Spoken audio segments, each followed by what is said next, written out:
ऐसा है कि चुनाव की रणभेरी कल बज चुकी, मैदान सज गए और सेनाएं भी आमने सामने हैं हम। और ये जो चुनाव है, धर्म और अधर्म का चुनाव है। इस बार ये न्याय का चुनाव है और अन्याय का आमने सामने है कि निर्णय चंडीगढ़ के नहीं, देश के लोगों ने इस बात का निर्णय करना है कि वे क्या चाहते हैं। एक तरफ धर्म है, एक तरफ अधर्म है। सिर्फ मेरा चंडीगढ़ के लोगों से इतना एक निवेदन है कि मोदी जी ने इतने काम किए कि कोई शुमार ही नहीं है उसका। और मैं जो आपने उसकी बात की, क्या से करोगे? भारतीय जनता पार्टी का कार्यकर्ता, ये नहीं कि अब लोकसभा का चुनाव है या नगर निगम का चुनाव है तब भी तैयारी करेगा। भाजपा का कार्यकर्ता बरसाती डड्डू नहीं है। भाजपा का कार्यकर्ता हमेशा 365 के 65 दिन चुनावी मोड में रहता है। चंडीगढ़ की जनता के काम में, चंडीगढ़ की जनता की दुख तकलीफ में रहता है। और जहां तक आपने घोषणा पत्र की बात की है, भारतीय जनता पार्टी घोषणा पत्र नहीं कहती, भारतीय जनता पार्टी कहती है संकल्प पत्र। घोषणा पत्र तो है, घोषणा कर दी, घोषणा चली गई, घोषणा आ गई, घोषणा खत्म, चुनाव खत्म, घोषणा खत्म। भारतीय जनता पार्टी कहती है संकल्प पत्र।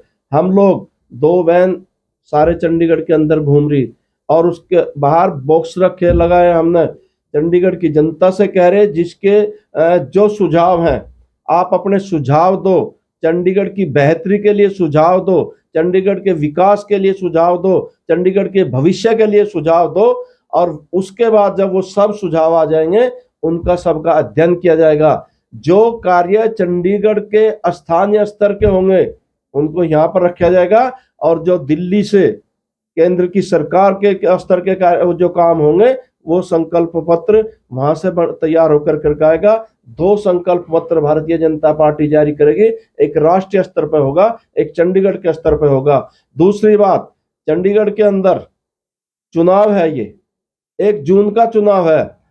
मैं सब लोगों को, चंडीगढ़ की जनता को हाथ जोड़ करके एक निवेदन करना और आशीर्वाद भी मांगना भारतीय जनता पार्टी के लिए कि यही लोग इंडी गठबंधन के लोग हैं, पंजाब की असेंबली में खड़े होकर करके एक दूसरे के साथ जो करते हैं, एक तरफ को खावे पीठ से, पट पीठ से एक दूसरे के वहां पर कपड़े उतारने के लिए हैं, वहां पर ये एक दूसरे के खिलाफ लड़ रहे और यहाँ पर ये इकट्ठे होकर कर लड़ रहे। इसलिए ये लोग भूखे हैं।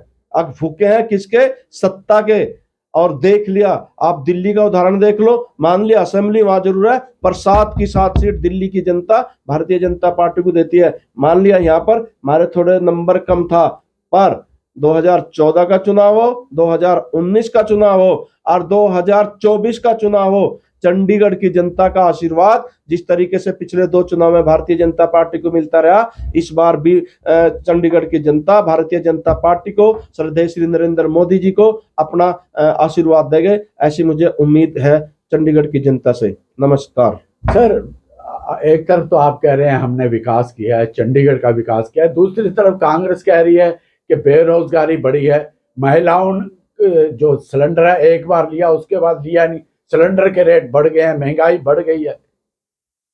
शर्म आनी चाहिए कांग्रेस के इन लोगों को, अब शर्म आनी चाहिए कांग्रेस के लोगों। इनको विकास दिखाई नहीं पड़ता। एक बार जो जहां से जाकर के डड्डू माजरा देख लो, जाकर करके पहाड़ जैसा कूड़े का ढेर था, आज का नहीं है। जो आज इनके कैंडिडेट बने घूमते हैं, चुनाव से अब 6 महीने पहले उनको चंडीगढ़ की बहुत याद आ रही, वो चिंता हो रही, हर रोज बयान दे रहे। क्यों? वो कूड़े के ढेर के लिए नगर निगम भी इनका था, वो केंद्र में मंत्री भी थे, सब कुछ था, क्यों उसकी चिंता नहीं करी इन्होंने? मुझे बताओ। आज इनको रेड लाइन की भी चिंता आ रही है। आज रेड लाइन आज तो नहीं है, अब रेड लाइन की आज इनको चिंता हो रही। और जहां तक महिलाओं के सिलेंडर की बात कर रहे, ये भारतीय जनता पार्टी की सरकार है, इनके समय में तय था कि भाई साहब सिलेंडर आपको महीने के अंदर 8 ही मिलेंगे, 8 से ज्यादा ही मिलेगा, आज बुक करवाओ। और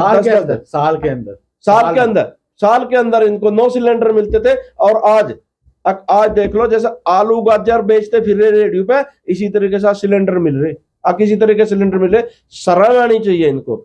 जिस टाइम कांग्रेस पार्टी आती है उसी टाइम चीजें उन ब्लैक लिस्ट जो ब्लैक होनी शुरू हो जाते हैं, स्टॉक होना शुरू हो जाता है उस टाइम उनको, और चीजें बाजार में घटनी शुरू हो जाती है। ब्लैक में सब कुछ मिलता है, इसलिए इनको ये चीजें शोभा नहीं देती।